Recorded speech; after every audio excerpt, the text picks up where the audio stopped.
चल रही थी कि अगला प्रधानमंत्री कौन। तिकड़म चल रहा था, भाई इनका नाम आगे है, इनका नाम आगे है, इनका नाम आगे है। कोई नाम आगे पीछे नहीं है, एक ही नाम अभी है और एक नाम की पुष्टि होने जा रही है। आने वाले दिनों में आप सबको पता चल जाएगा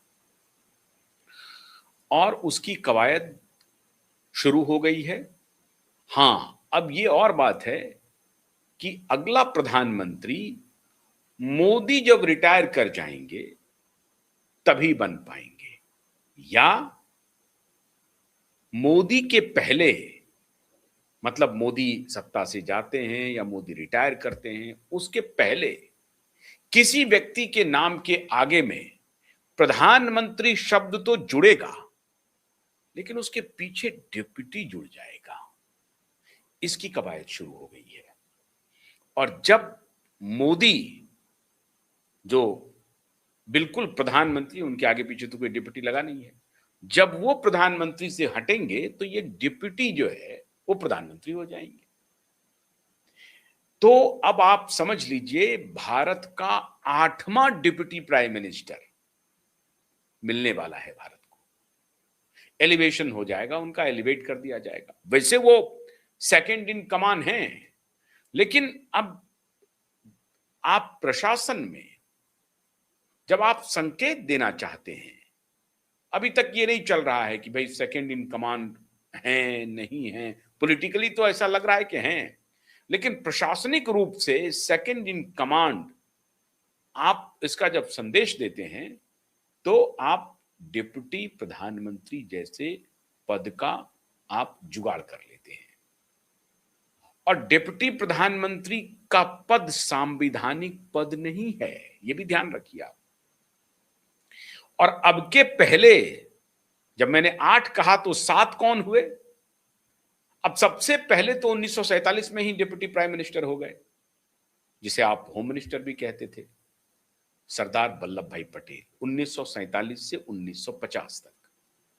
और उसके बाद एक साल ऐसा था मित्रों, जिसे आप जान करके उस वर्ष के बारे में हैरानी होगी।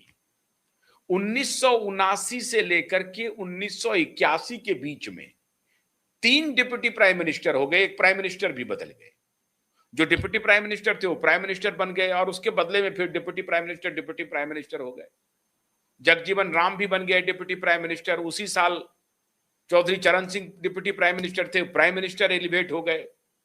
जब वो चौधरी चरण सिंह डिप्टी प्राइम मिनिस्टर थे तो मोरारजी देसाई थे प्रधानमंत्री, और फिर चौधरी चरण सिंह, मोरारजी देसाई हटे, जो फिर चौधरी चरण सिंह डिप्टी प्राइम मिनिस्टर हो गए, और फिर चौधरी चरण सिंह जैसे डिप्टी प्राइम मिनिस्टर हो गए तो वाई.बी. चौहान डिप्टी प्राइम मिनिस्टर हो गए, और फिर उसके बाद देवीलाल डिप्टी प्राइम मिनिस्टर हो गए।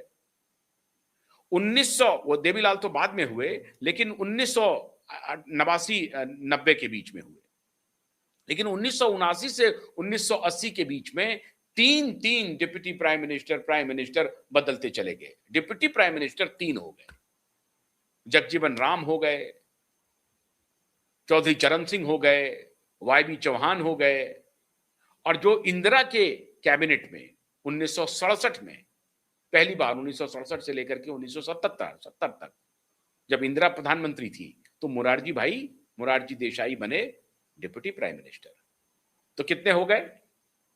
सरदार वल्लभ भाई पटेल, मोरारजी देसाई, जगजीवन राम, वाई.बी. चौहान, देवीलाल और एल.के. आडवाणी। सबसे आखिर में बने लालकृष्ण आडवाणी।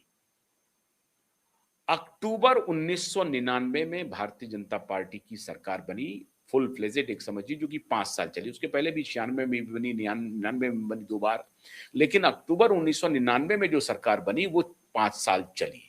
मतलब 22 मई 2004 तक वो सरकार चली।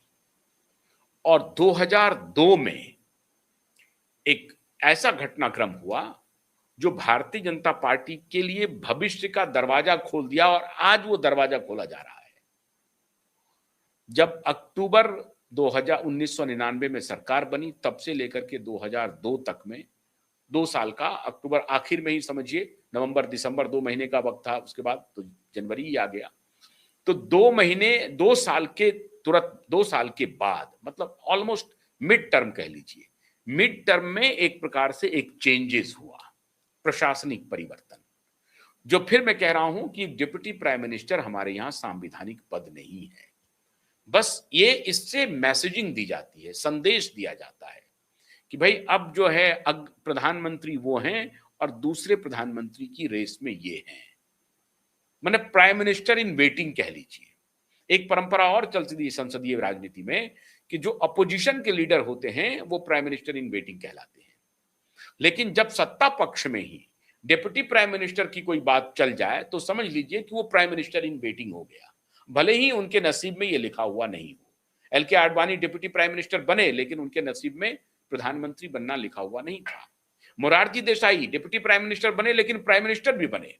चौधरी चरण सिंह डिप्टी प्राइम मिनिस्टर बने लेकिन प्राइम मिनिस्टर भी बने। तो ऐसे 2-3 हुए हैं जो डिप्टी प्राइम मिनिस्टर बने लेकिन उनके भाग्य में प्राइम मिनिस्टर भी लिखा हुआ था तो प्राइम मिनिस्टर भी बने। इंदिरा गांधी तो हमेशा प्रधानमंत्री ही रही। सरदार वल्लभ भाई पटेल नहीं बन सके, उनकी मृत्यु हो गई 1947 से 1950 तक। डिप्टी प्राइम मिनिस्टर तो फंक्शनल प्राइम मिनिस्टर थे, प्रशासनिक एक प्रकार से सारी जिम्मेदारी पटेल जी ही निभा रहे थे। और गांधी का यह भी कहना था कि भाई नेहरू जो है वैदेशिक नीति पर, पहले यह आइडिया नहीं था ना कि भाई प्रधानमंत्री ही सर्वे सर्वा हो जाएगा।